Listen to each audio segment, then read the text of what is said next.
Okay, I'll make this quick. I have life insurance, and about the past year, when the premium comes due, this thought comes, why do I need this? Because I really believe that I'm going to die when I choose to die. And so I'm kind of struggling with that. We could give you the answer to this question relative to any dilemma.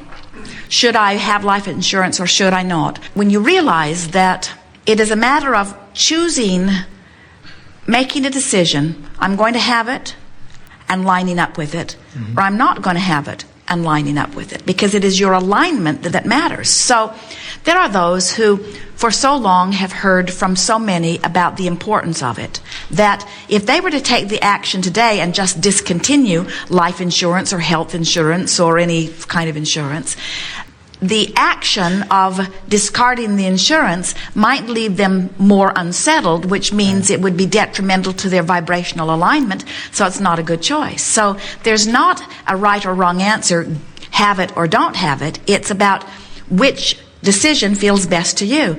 You could pick either one and work to make that feel like the right decision to you, and when you align with it, it would be the right decision. For example, let's say that you've decided to have insurance, and you say, well, the premiums don't cost all that much. It's sort of like buying into a lottery, in a sense, that I may not ever need it, but if I did, it could pay off big time for my family. And because it doesn't tax me in any strong way, and it does give me, and even more importantly, my family, a sense of well-being, it's a small price to pay for that sense of well-being. So I think that's a good idea. And as you talk like that, and it feels good, everything clicks into place, then your action and your desire and your belief are all in alignment, and everything goes well for you. In other words, because it's not the insurance and the big payoff at the end that we're interested in anyway. It's the alignment. So if those thoughts and that action make it easy for you to align, then it was a good investment. So what did we just say? It might be worth spending the money so that you can have vibrational alignment.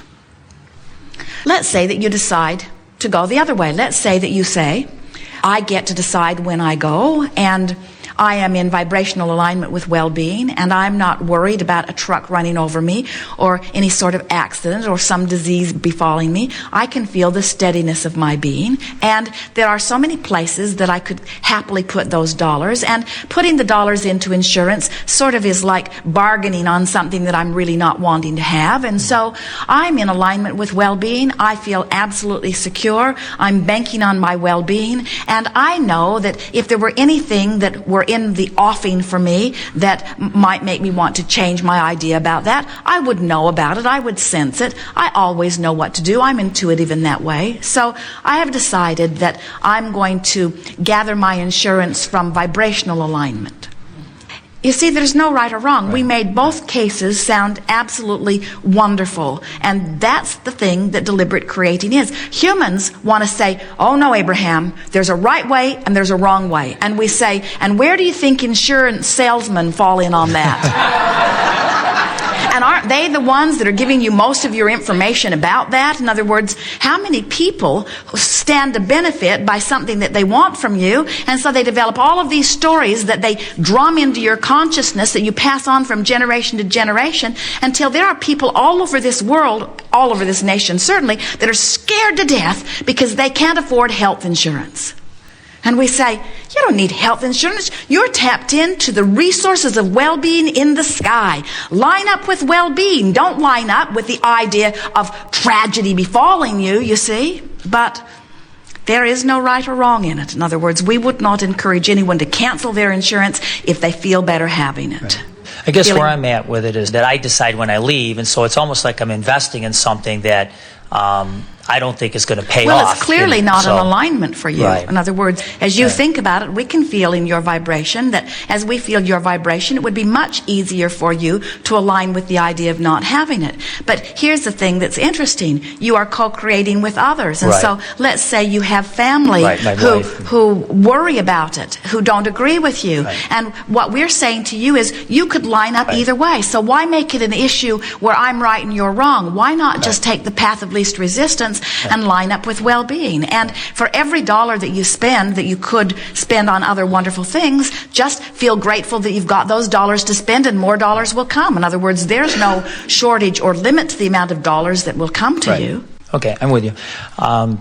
Another question, I've observed that with my interaction with others, that I seem to have the ability to really, truly appreciate success that other people are having.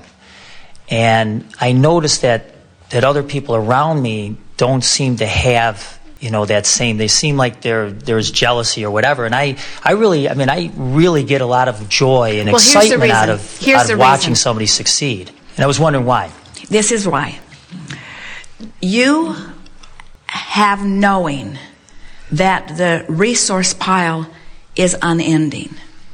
So you don't feel any lack when somebody else gets some of it. But somebody who does not have knowledge in the infinite stream of resources then worries when you get some that they might not get theirs. That's part of it. Here's another part of it. You now understand that you are the creator of your own experience. And we can feel that that it's just a matter of deciding and lining up with your decision, and it will be yours. So you don't have worthiness issues anymore. You're not worried about wanting something that you can't achieve. But think about somebody who hasn't come to that knowing, who really, really, really, really wants something and really, really, really believes they can't have it. So they've got this tug of war going on. Then you come along, or somebody else comes along and lives their dream. It's like rubbing salt in their wound. It's just amplifying their awareness that they're not where they want to be. So now, this is the thing we've been waiting to tell you.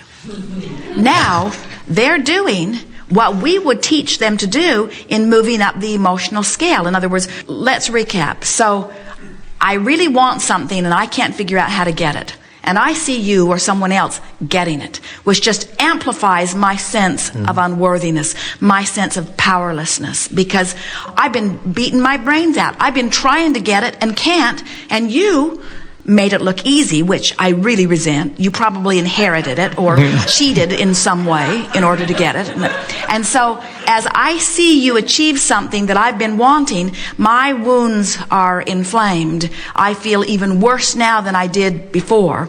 And now my blame of you and my criticism of you feels better than my feeling of my personal disempowerment. So we've been talking about this emotional scale, that when you feel the powerlessness of fear or depression, anger feels a whole lot better. And when you are angry about something and you did it on purpose and you acknowledge, hey, I chose an angry thought and I did it on purpose and I sure feel better than I felt in this place of fear, you have actually regained some of your power. So next time you see someone angry or jealous and then angry, we say they're angry because it feels better than jealous, because the jealous felt like disempowerment. And then say to them, if you have an opportunity, friend, I'm glad you're mad about it, because you feel better being mad than you feel in your disempowerment. And then you might even say, I know, I've been there. I remember feeling like that. Till I figure out that they're no better than me, they're no different than me. Till I began studying what makes successful people successful. And I started noticing they talk about success, they don't talk about failure. They talk about what they want, they don't talk about what they don't want. They talk about what's coming, not about what's been happening. They talk about what will be good when it gets there, not what's bad about it not being there. So I just started mimicking people who had success, and then I started having some success. And I think that's what you're on the brink of too. Okay. So from an emotional standpoint, anger is the empowerment side, is starting to get their power back, whereas depression those are... Can't you feel how disempowering fear is, and even how disempowering jealousy is? Yeah. Jealousy feels like they're smart and I'm dumb. Jealousy feels like the universe loves them, or God loves them, or somebody loves them and doesn't love me. Can't you feel how disempowering that is? And when you just get mad, can't you feel that you've taken a little bit of your control back? In other words, you just have to ask yourself, which feels better, fear or anger? There's no question. Which feels better, blame or guilt? Right, blame. Yeah. Which feels better, revenge or fear? Revenge. Why? Because there's more power in it. There's more, I'm doing something about it, you see. But we don't want them to get stuck there. In other words, if you were feeling frustrated, we would never coach you into anger. It's going the wrong way on the emotional scale. That's coaching you away from relief. We're trying to coach you into relief. And so relief always means moving up the emotional scale. And so if anger gives you relief, then go for it. And tell everybody else. People don't want you to be angry. They'd rather you were depressed. When you're depressed, you're quiet. You're in your room. You leave them alone. It's true. You're a recluse. But when you're angry, you're out there in their face. So there are a lot of people that teach you about the inappropriateness of anger. Trying to help somebody move up the scale, I've noticed that when I talk to them about appreciating something in their life, that seems to be an easier tool for them to grasp Depends onto on where they are. than having them be grateful. Like some people say, well, just be grateful. And my observation with people, because I do coaching, is when I get them to just ask them to appreciate one little thing, it seems like it starts to... Appreciation is a powerful tool. Is there a difference between appreciation and gratitude? There is a vibrational difference. You can feel it. Yeah. Well, I could, but I just wasn't sure if it was just me or whether it's actually is a universal. We have to say fairly that emotions and their labels are not absolutely accurate, because a variety of people could use the same word and mean different things. Right. Yeah. So it's better to feel your way. In other words, we don't care what word you use. When we first began talking about emotions or about desire or about wanting, Jerry and Esther got endless letters from people who thought we were using inappropriate words. And we say the words don't matter. It's the feeling behind the word that matters. In other words, if you say, I want something, and in saying, I want that, it reminds you that you don't have that, and not having that is the strongest vibration, then it doesn't matter what word you use. People would say, well, Abraham, shouldn't I say I'm already there instead of I'm on the way to being there? And we say, you just have to find what feels best to you. And since everybody's in a different place on a different subject, then each individual just has to feel their way up the scale.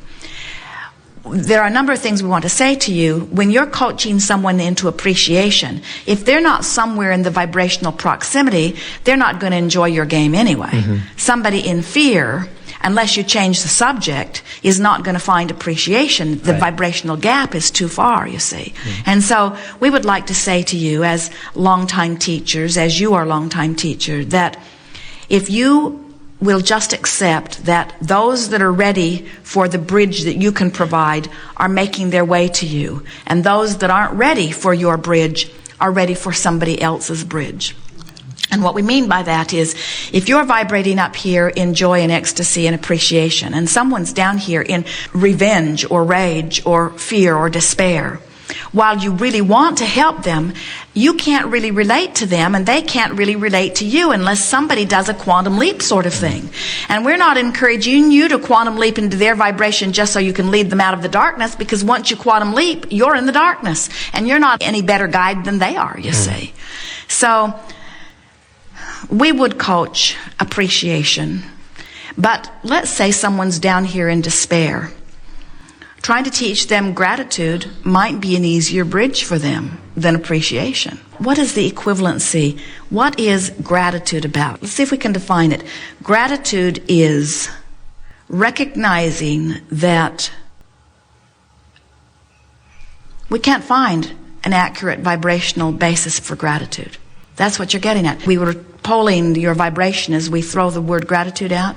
At the vibrational basis of it, there is disempowerment, because it says, someone other than me holds the power, and I'm grateful that someone other than me who holds the power is now giving some of it to me. Now, it's a subtle difference between appreciation, but that's really the heavy part of gratitude. There's a sort of disempowerment in it, a sort of, I'm on my knees and thankful for the crumbs that are being thrown. Now, everybody that uses the word gratitude doesn't necessarily mean that, but that is the vibrational consensus that we are gathering here.